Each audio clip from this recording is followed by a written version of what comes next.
Welcome, Cancer, to my channel, Mending True Tarot. This is a general reading for you for the month of October. It is a general reading, so it may not resonate for everyone. Please just take what resonates with you, leave the rest behind. I do take pop baths, so in the interest of time, I've gone ahead, meditated, shuffled, and taken those cards as I lay down what has come up for you. I'd just like to say, please be careful. There are scammers out there who are preying on people who are interested in tarot and self-help. And so just make sure that you're following the links directly underneath the videos of the people that you're intending to follow. And that being said, I do not have social media attached to this account, so I myself will never reach out to you asking, well, soliciting for personal readings. And I will not directly ask you for money in that way. I have a link down below for donations, but that is all. All right, in the reading, so I have some oracle cards in order to get a general feel of the energy, and then for the heart, I'm using Rider-Waite. And the oracle cards, I'm using the Shaman's Dream Oracle. And first up here is Dust Devil, moving out of stagnation, number 15. So this card is all about that there is chaos and an upheaval that's going on around you, right?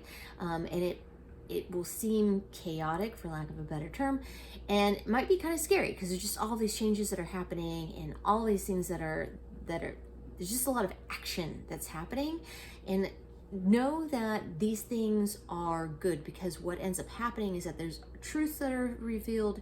You start to see with clarity, as once the dust settles, what the actual scenario is. It actually brings clarity and more organization in the end once the storm starts to resolve itself. Okay, so it's just about kind of staying grounded, staying true to yourself, and all will be well and actually work out in your benefit if you just kind of stay centered. And then we have number 44, the perfect storm, the courage to step into life. And this is, funny enough, a lot like the Dust Devil card, but this is talking about more about the storm. So it really wants to warn you to stay centered within yourself, and also not to be overly attached to anything. So if things are changing, for you to allow the change, to go with the flow, because if you're holding on to anything in particular, that's the first thing that's going to be taken away from you. So, so just be careful. So be centered, be calm, allow the changes to happen, observe the changes, go with the flow. This is the best way to kind of weather the storm. And if you do that, then everything is going to really kind of, it's going to work out in your favor. The storm is for your benefit, really. And then we have number 58, Vanishing Mirror, Ego Sublimation. So through this process, it's probably going to cause a lot of self-reflection, a lot of any kind of ego that you may have had, that being released, but more of a self-assessment of yourself, and really kind of taking stock of who you are, who you've been, but now who do you want to be? And it's not a judgment of anything like that, but it's really allowing you to look at things and decide for yourself from this point forward, who is it that you want to be? So it's looking at yourself, perhaps changing those things that need to be changed. And then getting into the heart of the reading, we have the Three of Wands and you have Judgment. So there's some kind of vision, or that you're kind of foreseeing the fact that there's something from the past that has been coming back and revisiting, or that you've been revisiting. Perhaps it's a relationship that you thought was over and you're kind of entertaining the idea of a resurrection of some kind, something like that, something from your past. It doesn't have to be a relationship. It could be an old job or an old friend or whatever it may be, something that you thought that you had let go of, but that you are foreseeing the possibility of perhaps something from the past returning back in, and looking at whether or not you really want that to happen, because in your current position you have the Death card and you have the Six of Cups. So Six of Cups is about reminiscing in the past, but really with joy and happiness and a kind heart. It's not like, hating what's happened in the past. It's more just like, you know, with rose-colored glasses, you're looking at things that have happened and looking at things in the best light, and really kind of revisiting them in that way, but knowing that things are changing, that you're never really going to get this again, not like how it was. And even if you do bring back whatever it is, it's not going to be the same. It's going to be different, and you know this. And I think that part of the reason is because you've changed, and probably this person or this thing, the situation has changed too. Whoever is involved in this has also changed. It's not exactly the same. It's never, like they say, you can never truly go back home, right? Because it's never going to be exactly the same of how it was before. You can always have elements to it, but it's always going to be different. And what this is all kind of alluding to so far is that there are going to be things that have you revisit what has happened in the past. And you're going to look on it fondly. You're not going to be upset about it, but that you're going to realize that whoever you were back when this was a part of your life is not who you are anymore. And so it's not going to be like how it was. It's going to be different. And that may be for good or bad. But, you know, either way, it is what it is, right? In your future position, you have the Nine of Cups, you have the King of Cups, and you have the Knight of Swords. So with the Nine of Cups, it's about wish fulfillment.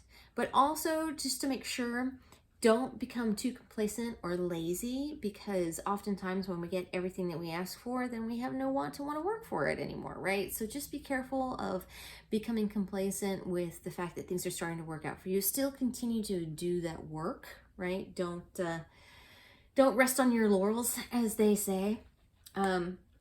But I think that you're also, either this is you or this is somebody who's coming into the picture for you. The King of Cups, the energy of it, it's not a gender specific reading, but the energy of it is like the ultimate boss, okay? It's somebody who is balanced in their energy. They stay cool, they stay calm, they're not easily made angry. They are able to reason and make good decisions, sound decisions. They are the stability and leaders and uplift people when they need to be uplifted. They're kind of like everything that you need them to be, right? And they see the vision, they see the way forward. And so either this is you embodying this energy, the fact that you've now made the changes that you need to make, and that this is the person that you want to be more like.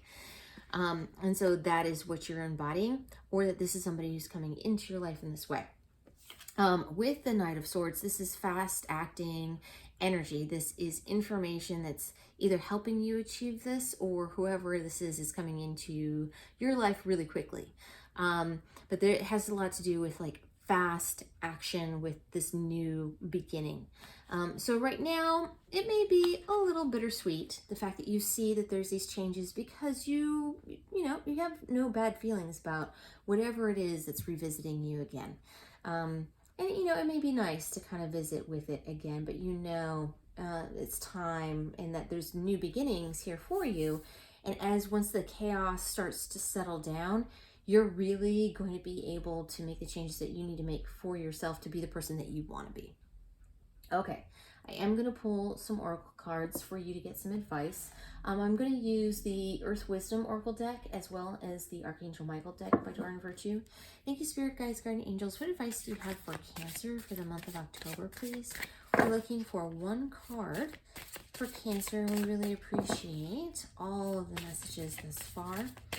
And are appreciative of any kind of advice you can give for this time. Okay, so you have two. You have relief and communication. Okay, and then from Archangel Michael, what advice do you have for Cancer for October? We appreciate your insights for this time frame as well. Ooh. Sense of humor.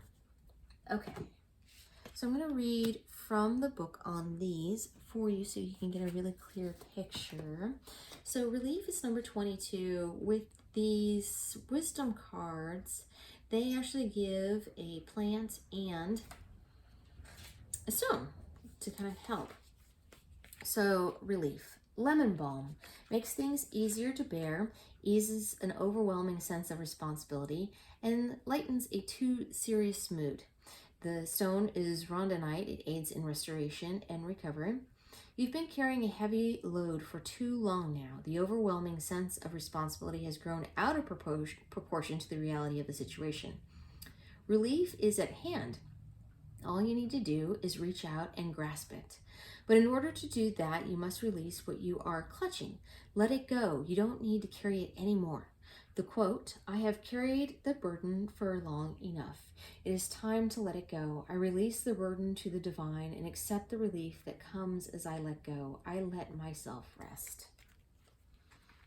And number 18, which is communication, is daffodil, which is a divine trumpet, creates connection with spirit guides, teachers, and humans, and enhances the ability to hear and speak in the spirit world. And the stone is angelite, which promotes communication. Communication is key with other humans perhaps, but more importantly with your spirit guides and teachers. Practice your listening and speaking skills both in this physical world and in the spiritual realm. There is much that you need to say and even more that you need to hear to strengthen your relationship to spirit. Quote, "I am a skilled communicator. I speak with clarity and kindness. I listen attentively without prejudice or prejudgment. I ask questions and cultivate curiosity." And then we have sense of humor for Archangel Michael. This situation would benefit from your sense of humor. View your experience as if you were watching a scene from a movie, keeping in mind, as Shakespeare said, that all the world's a stage. What do you find humorous about human nature in this scenario? By getting a new perspective on everyone's behavior, you can automatically detach with love. Humor allows people to drop their defenses so that love can enter and heal the situation and relationships. That's why God and the angels have a wonderful sense of humor, and so do you. Other meanings are: know that laughter is the best medicine. Watch a funny movie or TV show to boost your mood. Your life's purpose may involve comedic writing, acting, or speaking. Learn some new jokes as a way to help your relationships. Enroll in a stand-up comedy class to increase your speaking skills and self-confidence. The prayer: thank you for helping me see the humor in this situation so I can lovingly laugh at human nature. I am willing to view my experience in a new light in order to attract love and healing energy. All right, Scorpio, I am going to leave it there for you. I thank you so much for joining me here today. I am truly grateful. And for more clarification, please check out your sun, moon, and rising signs. If you like what I do, please like and subscribe. It helps others to find the channel and lets me know that it resonates with you. Down below, you should find a link for tips and donations if you choose to support the channel that way. It's not expected, but it's generally appreciated if you decide to. Thank you so much, Cancer. I will see you next time.